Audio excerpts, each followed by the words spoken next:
5 must-take steps you may have avoided to prepare for retirement. You're almost there. You've been preparing for retirement for a while now, and the day is on the horizon. From here, it looks exciting. But have you remembered all the details? There's more to preparing for retirement than making sure you have enough money to get by, though that's a big one, and downsizing your belongings. Chances are you might have missed a few things by avoiding these simple steps. Power of attorney. No one likes to think they might reach a point where they can't handle their own finances anymore, but in truth, it generally happens to everyone sooner or later. The key is to make sure whoever starts writing the checks is trustworthy. This is why you don't want to leave this detail for the last minute.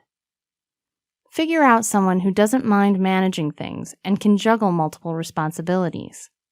This might be a relative, and it might not.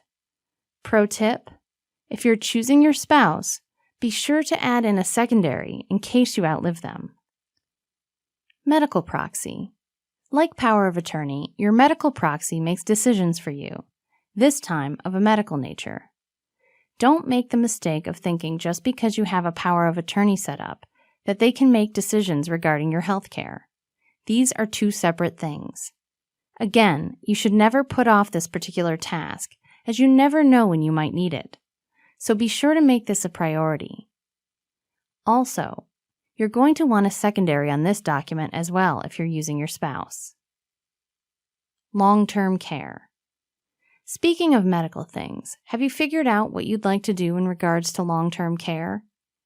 This is something to explore now while you're able.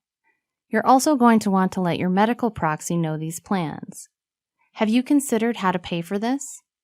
There are several options, such as Medicaid or even special insurance plans to help with this. Living will. Again, this is something to discuss with your medical proxy, as this document lets others know what you want in life-threatening situations. This is truly something you want to set up, as it clearly states what your wishes are regarding to treatment in these situations. Your will. Have you determined how you want your assets distributed on death? Who do you want to manage this? You'll need to appoint an executor to hand these details. No one likes doing any of these things, but you'll feel so much better when you do. After all, there's nothing to worry about except the enjoyment of your actual retirement. Why not give yourself the gift of peace of mind as you step into this next phase of your life?